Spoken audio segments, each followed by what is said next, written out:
Hello and welcome to Happy, Healthy, and Skeptical. We are your hosts, Christy Palermo and Jennifer Hobson.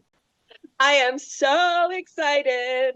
Today we have on my sister-in-law, Amanda Motisi. She is a child educator and she just has one of those, just the most beautiful heart, but also the way she raises her kids, talks to her students. I know this about her in the way that she handles situations. Like she just has the best way to handle things and to talk to parents about different things going on at home. So we thought it would be a great idea to have her on right now in the middle of the holiday season as we're all home with our kids a little bit more. And, there's a lot of maybe super emotionally charged moments around the holidays, around bigger gatherings, but also just being home with, there's gift giving. There's just so many elements to being at home with the holidays. So we wanted to talk to her about a couple things and share with you some great tips through the holidays. So Amanda, we would love to have you just share a little bit about yourself to start off. Okay, thank you so much for having me on, and thank you for that lovely introduction. Although I think maybe you're a little biased because you're special to my heart, but thank you for your kind words. Like you said, I am a teacher. Right now, I'm teaching fifth grade. I work with children with special needs, and I'm also a freelance writer for several different motherhood publications and growth mindset companies as well. So I like to tie it all in together, and I try and do the best I can with helping children their emotional development as much as their academic development at school, and the same thing with my own children at home, with a big focus on emotions. So thank you for having me. Yes, and I've already learned so much through you, and you've shared resources with me, and these are things we can share in the show notes later too. And first of all, follow Amanda on Instagram, A Place Within Me. Her writing is just beautiful, and you're just going to connect with her. It's just really awesome. But I feel like you've shared a lot of things with me, and what I've learned through being a mom now is finding the differences of how maybe things were when we were younger, and things just shift now, and there's more resources to with parenting. And I adore my parents, and we have a great relationship. But there are some things that I'm finding that I'm doing a little bit different, and that I feel like Mhm. you've directed me. So like wanting to parent where we're having the boundaries, right? Like I think that's so important. We don't want to be totally sometimes I think people hear the term gentle Gentle parenting and they think parenting, and they're like hands off, right? Like hands yeah, off, and it you don't means do like anything. Yeah, no. no discipline, which that's not the case at all. We need to have and kids need that. They need the structure, they need the discipline, the boundaries, because that's where Definitely. they thrive around that, the structure Right. I'm seeing. But it's also letting them have the emotions and the empathy and the compassion and all the stuff that's coming up, and letting them know that it's okay to have all the emotions through Mhm. it, and that Yeah. we're there to help support them through it. I think that's really important because I learned early on, and it wasn't even fault of my parents. It was just being a kid of where I didn't want to upset people. So if I ever got scolded or in trouble for something, like I just learned that it was safer, I don't, as lack of a better term, safer to just Shut it not speak down. up. Yeah, Right. and to not Mhm. speak my mind. So I just chose as a kid to, and this is just stuff I'm learning now, like Yeah. about to be Right. 40, to Well, like and it's not also speak up. because you're a parent now too, so there's that whole element of reparenting yourself. It's because naturally you're going through it again, and your mind and your body holds on to a lot of these things, and you're kind of, working on understanding how you came to be as you are now through your own childhood and your own experiences. And then in the moment, sometimes in those supercharged moments, you're trying to decide how to handle it, how to respond to the same types of things when you see your kids presenting with certain scenarios. And it's hard. But you are doing a wonderful job. Thank you. and I feel and like I I have a think, lot and of great you know what, guidance. I think our parents did the best that they could do as well. Like our kids will do even better. Like things will be different, and there will be more information, more research by the time they've grown up too. And so, it's constantly evolving, and the world outside external factors are also changing. And that plays a role into all of it too. So it's like it's a constant thing. Absolutely. Absolutely. So, what we want to do to get this conversation kicked off too is as we're thinking about the holidays, and like I said, with all the craziness happening, what are some tips you might have for parents for maybe keeping the peace at home throughout all the holidays, the emotionally charged moments, the gift giving, like just some general tips for parents for maybe speaking to the kids or how to Yeah. handle these moments. Well, I feel like I learned a little more every year, but some big things that personally I'm trying to hold on to this year. The biggest thing I think would be to like manage your own expectations, right? As a parent. So we might have this idea in our mind of Christmas Day or all the days leading up to it or whatever it is, the day that your family celebrates, whatever holiday it might be, where nothing goes wrong, everything's perfect, everything's magical. The kids are so excited, they wake up at the right time, nothing gets messed up. You can stick to the schedules. They say thank you 10 times for every single gift, and everything is perfect, and they eat everything, and they don't mind the clothes that you're asking them to wear. I mean, that's just not realistic. But I think that sometimes in our minds, we just get we forget that those things, a lot of those things are not part of their normal day at all. And as much as we call it a holiday, to them, it's another, they don't understand that in our minds it might be different. Our expectations might be different of what a normal day might be. So I think like setting the bar to really expect the meltdowns and expect things to go wrong sometimes in our own minds can be helpful as well, so that we kind of give ourselves permission to, you know, make mistakes, I guess you can say, or give ourselves permission for things to not be perfect, because they can sense that energy as well. And we don't have to be perfect, and it doesn't have to go perfectly. And if we can just embrace the unperfect parts of all of it and teach our kids that these things might happen and that it's okay and that we're not going to leave them, that we're still going to be with them and we're still going to be present with them in those moments, and we're going to get through them together, whatever they might be. I think that is the most important part. And then everything else will sort of unfold in a way more naturally.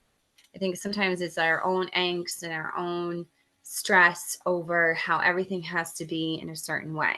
Now, of course, that's easier said than done.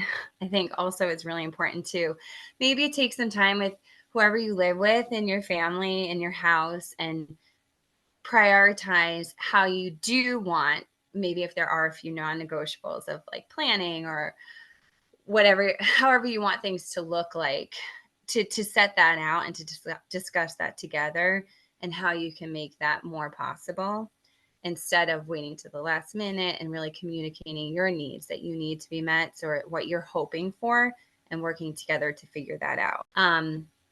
I also think it's really important to prepare children for what's to come. So if you're doing things like traveling, or if you are asking them to maybe put on an outfit that they've never put on before, like I remember with my kids, that was a huge, a huge thing.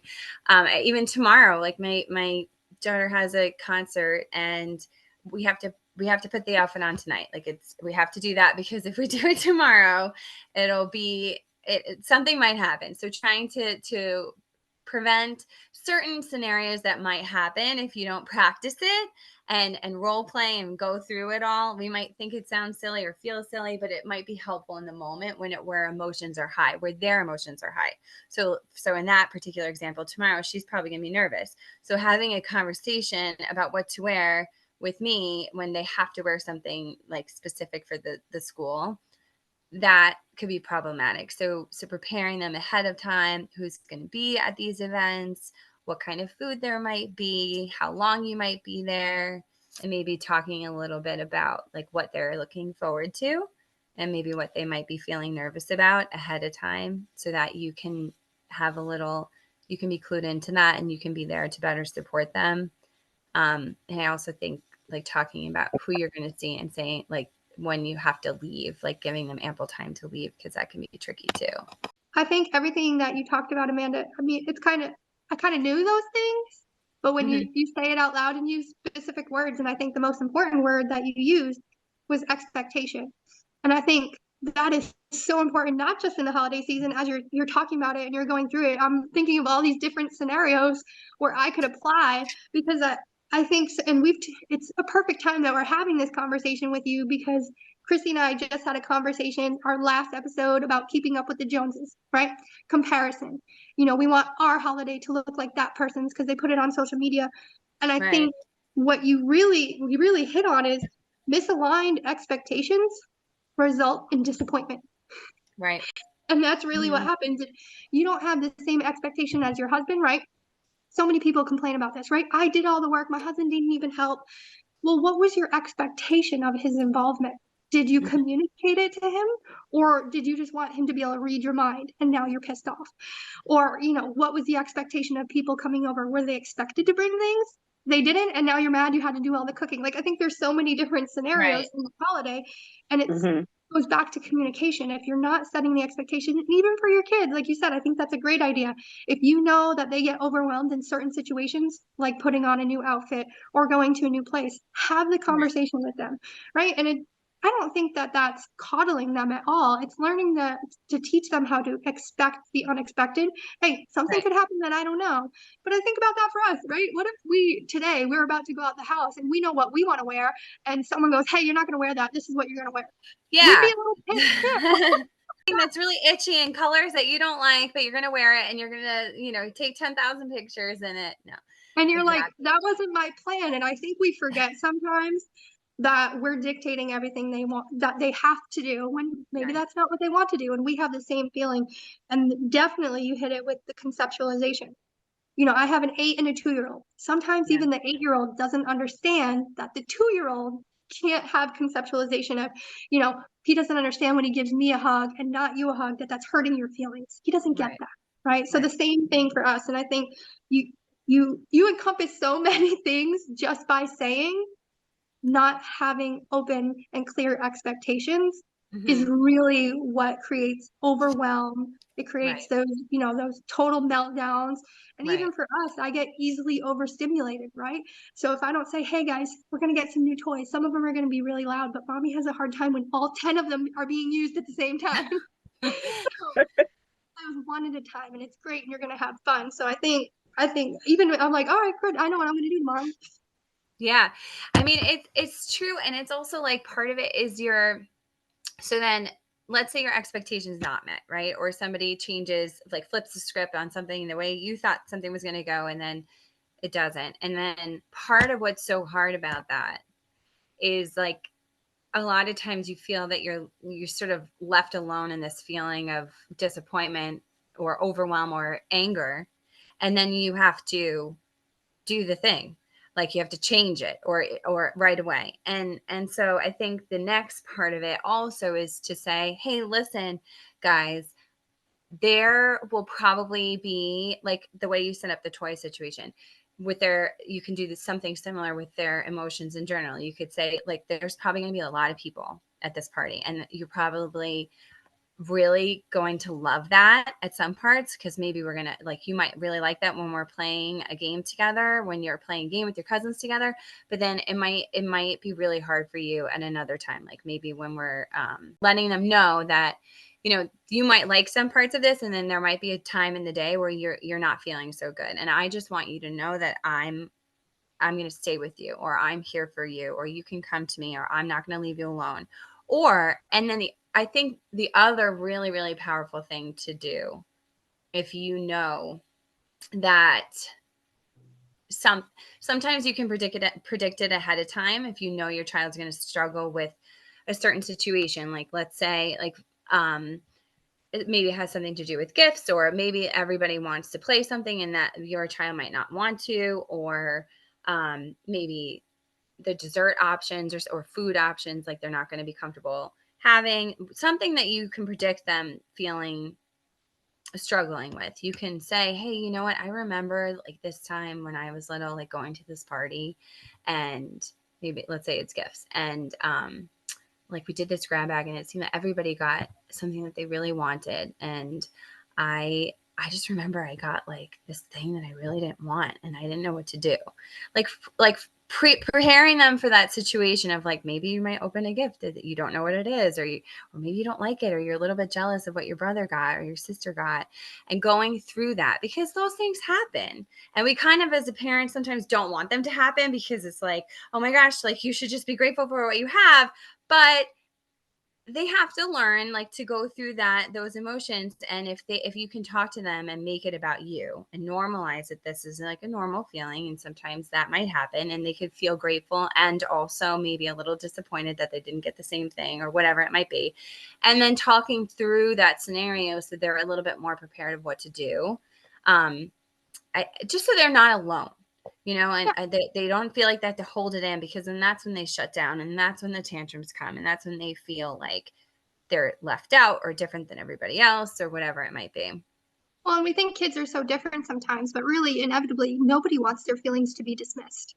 Right? Right. No, nobody Mhm. wants to be dismissed. That the way that they're feeling, because they can't control every emotion they feel, that it's wrong, or you shouldn't do that. Now you get to repressed emotions, right? And now Mhm. kids don't want to tell you when they're upset about something, and they hold things Right. in, and then they finally explode. It's not different. I know a lot of adults that do that too, because they weren't Yep. allowed as kids Right. to say, hey, I felt disappointed, or I felt jealous or envious of those things. So I think that's really important. And I think, like you said, you can prepare all you want, but sometimes in the moment, I think the word we might want to look for is pivot, right? Yeah. Sometimes there are things you weren't expecting, and you didn't have time to have all the conversations. And in the moment, you're like, you know what? We just have to pivot, and we need to change the trajectory. And then maybe in the moment, have that conversation. Yeah. Mhm. Yeah. And you can even like, say, I'm noticing something's going on for you. And let's go for a little walk. Maybe you can even take your child outside for a little walk or into a different room, so you can have those conversations in private, and they can still feel like they can open up to you in the same way that they would if you were just in your own home with nobody else around. Because a lot of the That's a times good it's a little point. tricky with an audience too. Yeah.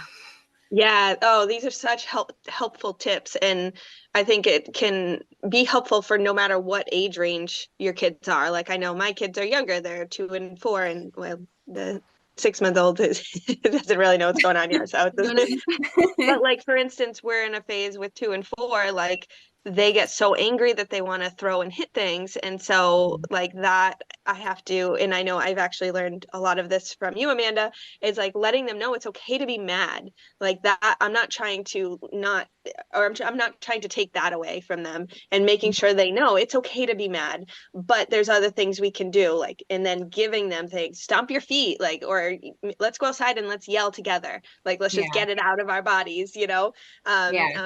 But the hitting is what's not safe. That hurts that person. That's not Yeah. safe.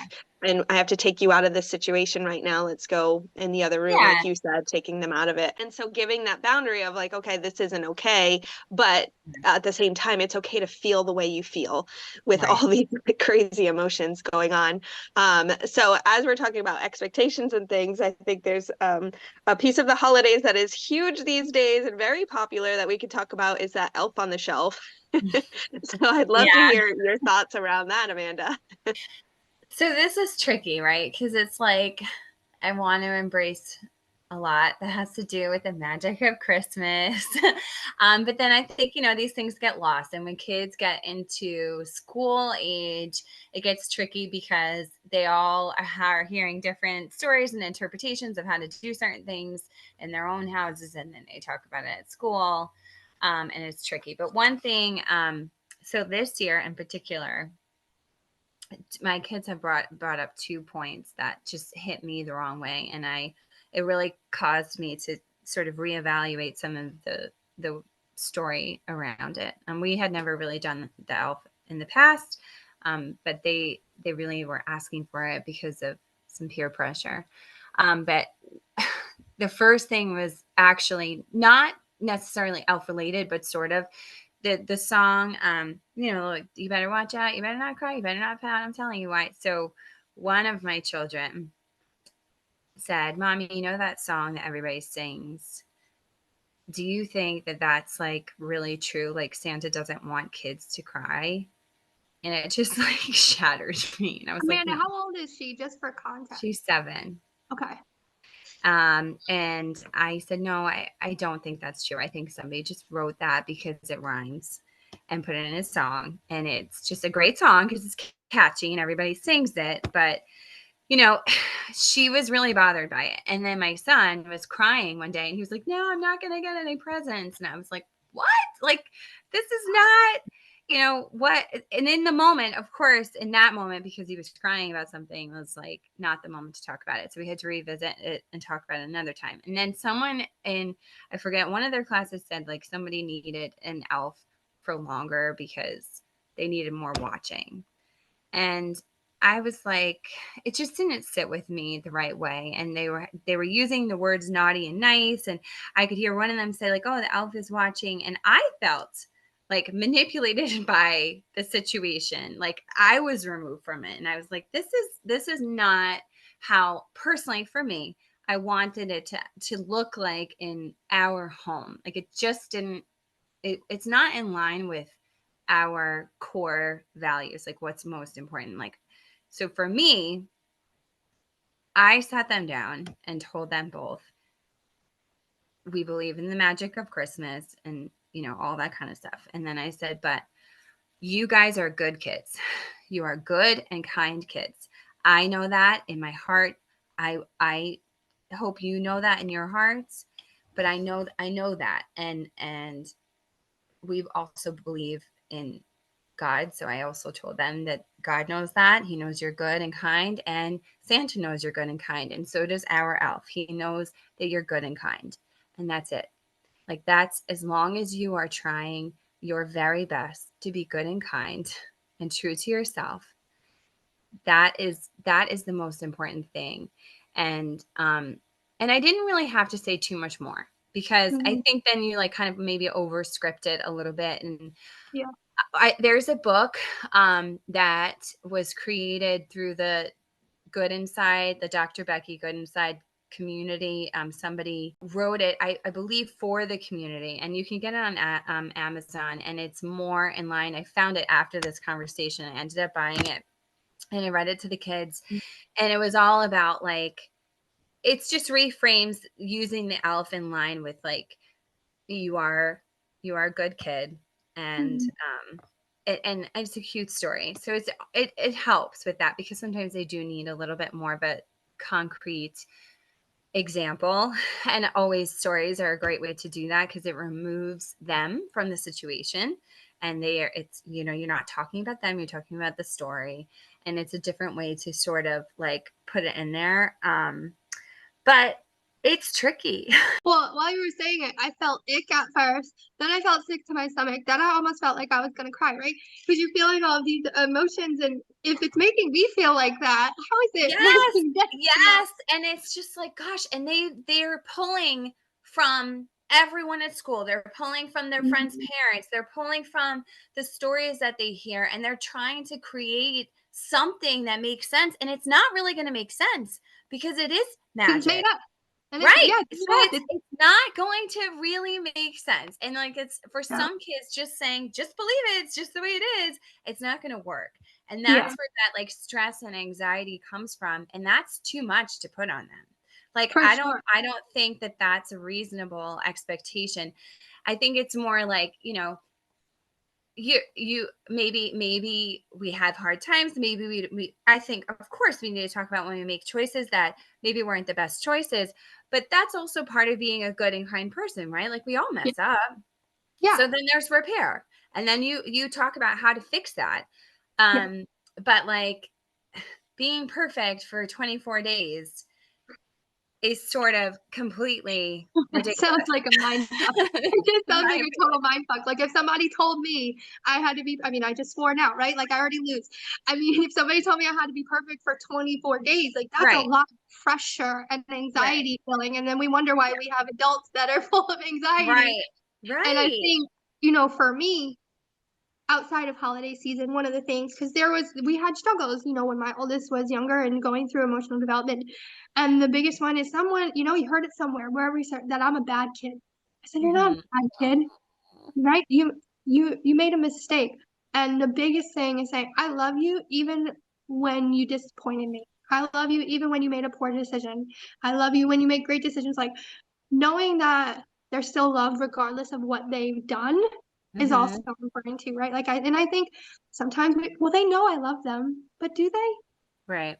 Right. And Sometimes they're also kids, everybody right? says too, like, well, like unconditional love. And I think sometimes we kind of like, do they really feel like you love them under all conditions? Because I think Mhm. like that, I mean, we're all, myself included, like there are times where like, it might not be so clear. And so you do have to, you have to say it, or you have to show it. You have to find a way to get them so that it's not ever a question in their mind that their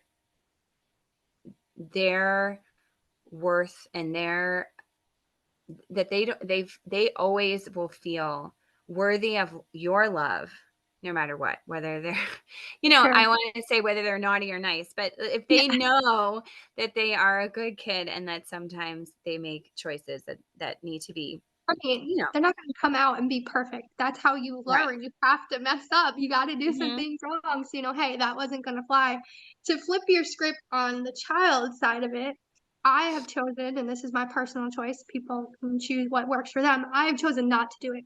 And Hmm. not because of the messages for the child, it's to set my expectation, because what I don't want to do is to say yes to that and then I forget, or it's the middle of the night and now I've set an expectation I can't actually meet. So Hmm. all I've done is giving something that I know I'm going to fail at. That's Yeah. setting me up for failure. So as a parent, I've chosen not to do it. And again, my oldest is in school, so we've heard about it and I've had that conversation of, Right. hey, I'm choosing not to do that because, mommy, that's a person that comes down and I have to create a relationship with him and all of that. And right, because that's what it is.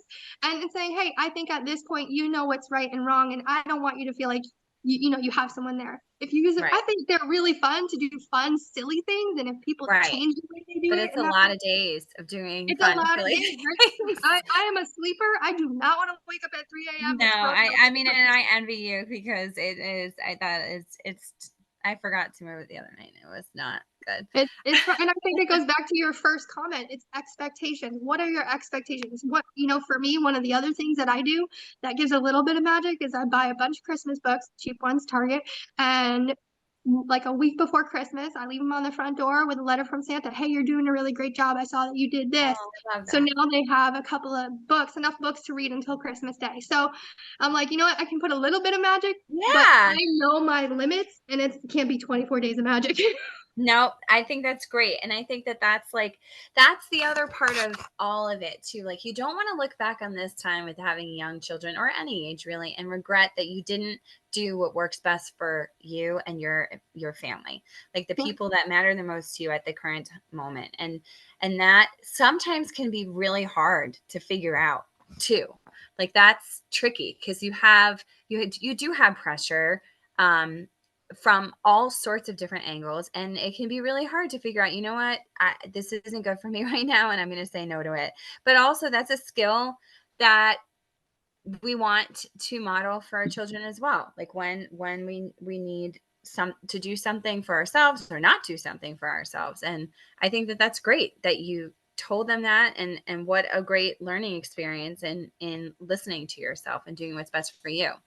And of course, that's also what's best for you is really always going to be like in that situation, best for them too, because that would have created stress for everyone.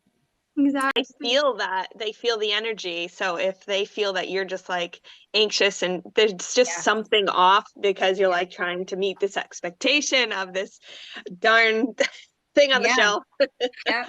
It's but I think these are all great things because somebody gifted us an elf. So it was we just started it for the very first time, but also my kids are much younger, so they don't have all the thoughts around it yet. So right now it is just playful and like, oh, where yeah. is she? Where is Yeah. she? Let's just find her. And that's it. That's all it is. So this is great for me to keep in the back of my head because there might be a point where I'm just like, call it and it's done. And I'm like, I'm not getting into this. So Yeah. I think it's smart because I know there's some people who are like, oh my gosh, my kids are like teenagers, and we still do it because everybody loves it. But Right. And I that's mean, great too. Yeah. Yeah. which is great, but I think it's important to talk about all these aspects of it. And then to go back, because I was thinking of some phrases as you guys were talking about those different things, and then some phrases as the kids are having some of those tough moments too. One of my favorite ones, actually, that Amanda, you had shared with me, is to tell the kids, you're a good kid, and A hard time. yes, thank Right? you. Like you are, yeah. And that is also, that was, I mean, anybody, I'm sure you've talked about Dr. Becky's book on here before, but that's from her. And she's just like, it's the simplest, most straightforward line to say, and it can move mountains, like inside of human beings. Like, imagine if somebody looked at you and said, you are a good mom, you're just having a hard time right now, and this feeling is not going to last, and it's okay. Like sometimes that is just, that's all you need. Like you are showing up in the moment. So to say that to a child is like, it's just so powerful. You And see it. You see the relief in them right. physically. Yeah, Mm-hmm. like this is not who you are, right? Like you need to be told or reminded sometimes in those moments, like, I'm not going to tell you not to cry. I'm not going to tell you shouldn't feel this way. I'm not going to, tell you you're being ridiculous or that there's a million people around us and it's a holiday. Can you just pull it together? I'm just going to say, you're a good kid. You're having a hard time. I'm going to take you over here so I can be with you. Or you're a good kid having a hard time, and I'm right here next to you. And sometimes that's it. That's all you need. And they'll feel it, and then you could see sometimes like a visceral reaction in their bodies where they feel Mm-hmm. less afraid of their own feelings. Like the other thing that I say too, I've had to use with my older one is more like, I'm not afraid of these big feelings. I'm going to stay here through this. And even like the times where like, I don't want to be with you, or leave me alone, and then you leave. And then they're like, you just left me. Right. So like, I'm more like, I'm just going to be right over here. So when you need me, I'll be right here. So even in those moments where you might need a little space, or you think that they do, you just say, I'm going to be just right over here. And just let me know when you're ready to talk, or I'm going to come back and check on you in a couple minutes. And then sometimes you can just sit near them. Like sometimes it's just so that they can feel seen in those moments, because they feel awful. I feel awful when I'm about to have even today, I was food shopping. I was like, oh my gosh, I have so much to do. I have 2 kids' birthdays and 5,000 parties and my own students. And I was like not breathing in the food store. And if somebody had come up to me and was like, you're doing a good job, you're okay, it's going to be Right. okay, I probably would have calmed down for a minute. Yeah. Well, I So, think that's important, right? I think sometimes in the moment, not just the holidays, but anytime where you're dealing with a difficult situation with your child and how they're feeling, you just want to solve it, right? You want it to right. stop. Yeah, you And want to stop. choosing not to just stop it in the moment just for the sake of stopping it is giving them the tools to be able to be an adult that can, like you said, you had to take a second, right? That Right. we have the tools as we grow up and as we're adults to regulate our emotions, Mhm. have effective conversations, and to really like decompress. It's really hard. You can get into that mental state and It's so it's on a hard. roll and Right. it's game over. Right. And that's the other thing to keep in mind with the holidays too, is like we adults, a lot of adults are also going to be overstimulated even at those parties and stuff. And so, people might do or say things or act in certain ways that are, or even just being in certain scenarios for us might get our own nervous systems worked up. And so now we have that going head to head. Right. So that there's high emotion for everyone, high expectations, like, internal expectations for everyone. And just being aware of that and knowing that it's a lot for everyone, and that's okay. It's a lot, and just letting your kids know that you're there for them and you're going to get through it. And I think also, like, one thing I say it with my mom, like I'm always tell her I'm working on protecting my peace. And I told my kids that, like, they sometimes have issues at school and stuff that comes up. And I tell them to envision having a bubble around them. I mean, not to block everyone out, but sometimes this visual works, but like have a bubble around them and imagine like their peace is inside. And I think that when they feel calm, they can, or in order to feel calm, they can visualize themselves inside of a bubble, and they have some control of what they let inside the bubble and not. And sometimes that means that you need to take you and your bubble into a different room, or you need to take you and your bubble and say, hey, Mom, I need a couple minutes. Can you talk to me? One other thing too, actually, that I have learned over the years is to like bring, even if it's a holiday situation where you anticipate maybe the kids might be getting new things, to bring something that they can do independently, something that's not new. So like maybe their favorite toy or just art supplies, like something that they can play next to you by themselves, or wherever they might be, where they don't need anybody else to do it with them. Like I found that could be something that's regulating for the kids, and despite what's going on around them, if they are doing something physically with their hands and their bodies and their minds, and their energy can go focused on that activity as opposed to what's going on outside, it gives them something tangible that they can fixate on, and it helps them to process. And because sometimes just saying, take a deep breath in the moment, it's not going to work. So going to that they can do, and having you ahead of time is also a tip that I usually try to remember. For those with younger ones that actually can't communicate right on their level, for a long time with my oldest, where he got frustrated but he couldn't articulate what is frustrated, it was, hey, can you draw how you feel? And that would regulate the emotion and allow him to communicate what he was feeling. So I think that's a really good idea. And you're saying when you go somewhere, that's what you're saying, like if you're in a different space? Yeah, because sometimes they don't know what to do, right? Like you take them to a different space and there's all these new people and there's all those new things. And maybe, even if somebody gives them something, it's new. So all of those new things, it kind of shuts down a lot, or it hypes you up. And so for them to have something that's their own, that's not new, that you don't have to teach them, you don't have to explain it to them. It's something that's part of their everyday routine, that they can go to.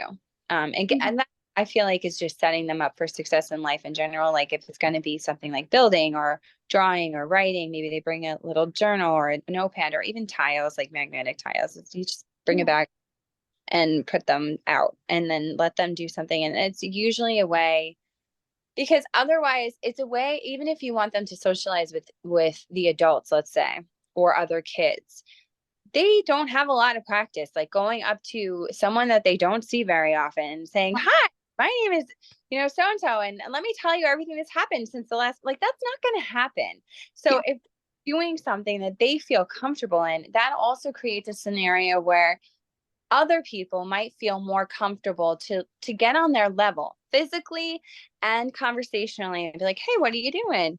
And then they can talk about that instead of talking about themselves. And then eventually when they feel more comfortable, they might be able to do that. So giving them a tool to rely on to help them, or to use to help them feel more comfortable in a strange setting, is usually a good idea, because it's very overwhelming. Like the sounds are overwhelming, the way it looks is overwhelming, the way they feel is overwhelming. You're probably busy talking to people that they don't know sometimes, and it's a lot. So if they have something like that in their back pocket, that's also a good. That is so great. I mean, we're about to leave this week for a 2.5-week road trip up north, and it's going to be all different settings, different people than in their everyday lives. And so these are great ideas. And I'm thinking right now, like a little drawing tablet that they both use all the time, and a bag of magnetic tiles, like literally that's every day something they play with, where they're still right there with me. But it sometimes, like, I know sometimes I need a break socially. Like I'll just be like, oh, I just need a minute to go in the bathroom and just kind of have a moment. And it gives them that break from everything else and lets them just sit and be. And I think that is no matter what their age is, I think everybody needs a break, and so giving them that out. You could probably say, hey, you know what, this is kind of overwhelming, there's a lot of people here, do you want to come to the bathroom with me? And like just floor. I have done that, daughter, several times, and we sit on the bathroom floor. I mean, and every girl does that. Like, who has not done that in their life? Sat floor with their girlfriends and like, okay, so this is kind of what's going on. This is how I'm feeling. And then give each other a little pep talk and then go back out there. But that's like, it's real. It's not this whole thing of like everything is perfect and the kids are going to do and say exactly what all the adults expect of them. And the other thing is you can't change other people's expectations of you and your children. And that can be really hard it's really hard for me to hold on to or let go of, really. But you can only really control yourself. You can't even control your kids. So you have to just prepare yourself in the very best way so that you can show up for yourself and for them. And you can hold on to, like what we were talking about in the beginning, the values and the ideals that are most important to you. And that you can leave saying, I did the best that I could. And my kids did the best that they could. And that. Can I ask you a question then? It might be kind of a two-part question is, for the tiny humans is this time of year, a lot of, and I don't know if you see it as much in kids as we do in adults, but there's the two things that I always am concerned with. There's comparison, right? Always comparing maybe to what other kids received from Santa or their parents or whatever. And then there's the idea of, their expectation of what they should be given, right? Because sometimes they don't even know. Their buddy on the bus said they got a new PlayStation, so now they want a PlayStation. Right. Even though they don't actually want it, they just know that it's cool and they heard about it. So I think kind of the two things, the comparison and the expectation of what they're going to receive. Tricky because they do hear a lot about all of that at school. And I think it's also like having conversations about trying to make it a little bit also about how everything goes around. Like it's a time of giving. And like when you think of giving a gift to somebody, what do you think of? Like you try and think of what the other people like and what they're interested in doing and what might make them feel good and what might bring them joy. And that might be different for everyone. So you're going to receive things that maybe you might receive things that are good for you or that are things that will make you happy or bring you joy. And that might look different in different homes and for different children. Because if we all were the same, we all like the same things, and it would be a very boring place to live in. So that might be something that's helpful, but I'm working on better responses to that because, and I mean, comparison in general, like sometimes with siblings, we often like say, everybody gets what they need. And that's different too. Like not the same. It doesn't need the same things. Everybody gets what they need. Like in certain situations, even if it's just like, somebody needs something for the sport and the other one doesn't. Yeah. Not going to get the same thing. And that's. I think that's a good way of looking at it and saying, people get what they need and going back to, my kid is not going to get everything on his list. He thinks his mom has deep pockets. However, one of the things that we have chosen to do with our kids is that the things from Santa are not the super expensive, flashy gifts. Yes. We just had that also. Yeah, because, I just want to put good out into the world and I want my kids to put good out into the world and, putting out into the world that Santa, not that they're getting a PlayStation, but Santa bought a PlayStation or Santa, bought this or that. And, someone else, at that point in their life, Santa bought them socks. That's not really putting good out into the world. It's going back to the idea of, like you said, the naughty and nice list. Now these kids are hearing naughty and nice all the time. I wasn't good enough to receive something of that worth. And that's really what we want to avoid. Right. And that is like the tricky part about Santa. And I agree with what you're saying also about that, because from a teacher's perspective, I see and hear a lot about that. And it's difficult because some kids don't, they're not getting a lot of things. Yeah. And it's tricky. It's really tricky. So we're trying to shift that also, like making more of the gifts really be from us so that they know and especially as they get older, like they still believe, but for how much longer for the oldest one? I mean, I don't think I've ever had the conversation with my mom that as far as she knows, I still believe. So Nice. You still believe. Well, one of the things, this is a totally side, and I don't know if either of you do this. I learned this actually from an old boss, and this is just to protect my sanity once again. Presents from Santa aren't wrapped. So we put them there the night before, and presents from me and my husband are wrapped. Why? Because then I can just put them in front of the tree, not wrapped, because Santa just dropped them from his bag. And two, I don't have to wrap more presents. yeah, that is a good tip. I like that. Right, that's for anyone to steal because it saves me a lot of time and grief. I mean, I love wrapping and I love the way it looks, but I'm saving the environment Yeah. and Mhm. saving me some time and Good one energy. for everyone. That's really cute. I think these are some great, great, great tips and great things for us all to think about in this season. Whether you have kids that are a little older, maybe you don't have kids, but you're at holiday gift giving, and maybe you're buying gifts for kids in your family. There's so much around all of this, and the idea of, like you said, naughty and nice. And I hadn't even really thought about it much. So I think this is a great conversation for all of us to be mindful of, because we all have kids in our lives to some degree, that it's important. And just to be not expecting kids too, it's just coming to mind of like expecting them to like run up and give me a hug when I haven't seen them in person in a year. Like I Mhm. have to have that expectation too for my nieces and nephews, that it's okay to take your time. And that's something I want to teach my kids. Like, it's okay. I know Or when you're even not at ready. all. Or even Hmm. not at all, Or Christy. not It's at okay all. for kids to not have to hug certain people. And letting them know that I trust their decision in that. So I think that's a big, again, I'm pretty sure I learned that from you, Amanda.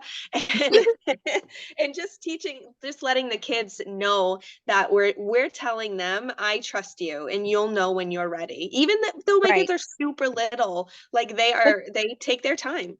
They have they are naturally intuitive, and you want them to, like you said, not to cut you off, but like what you said, saying to them now, I trust you. By the time they're, 6, 7, 8, they're gonna hear that, and they're gonna say, I can trust myself. My feelings are real, my thoughts are real, my gut instinct on this is real. I mean, how many decisions have you made based on your gut? And the only way you can do that is if you trust yourself.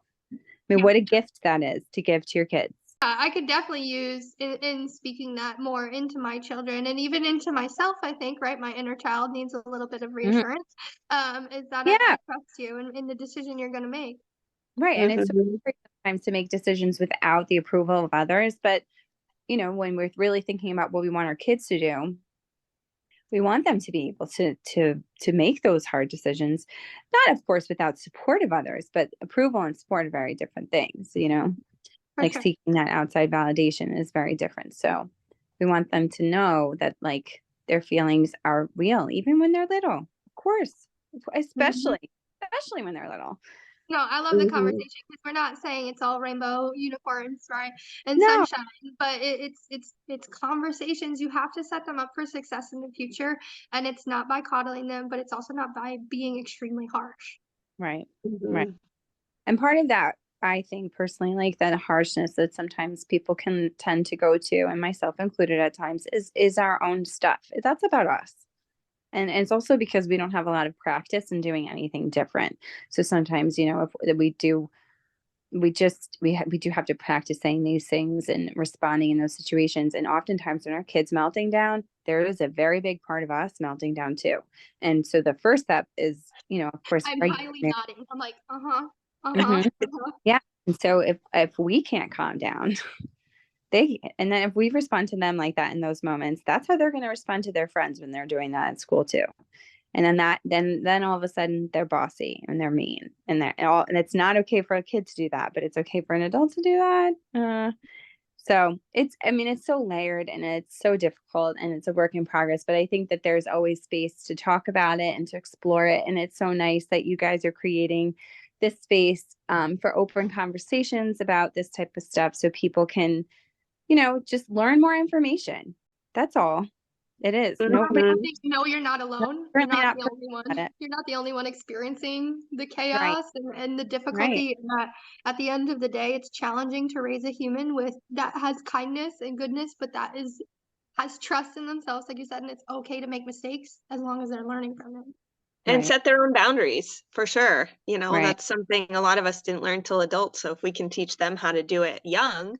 So I think Mm-hmm. all these things are just so, so, so helpful. And the tools that you have given to, I know you mentioned Dr. Becky, we can put her information. We did talk about her in the past. I adore her work, Dr. Yeah. Becky, her book, Good Inside. But that the kids one that you mentioned for Christmas, correct me if I'm wrong, the Good Inside Elf? Is that Yes. correct? Yes. Okay, and we'll put that. Cool. I can't wait to get that. And I love your idea, Jen, of putting books outside the door that's from Santa.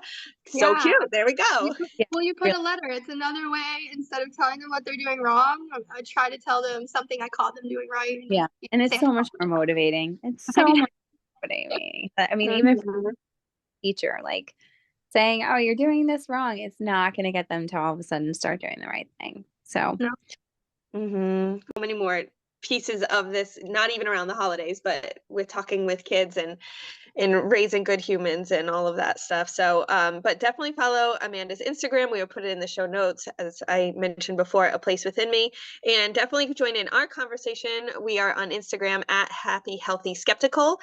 And we'd love to hear your thoughts around this. What are your favorite parts of this episode? What do you want to hear more of? Because I feel like we could talk about this for hours and keep going. So thank you guys for listening.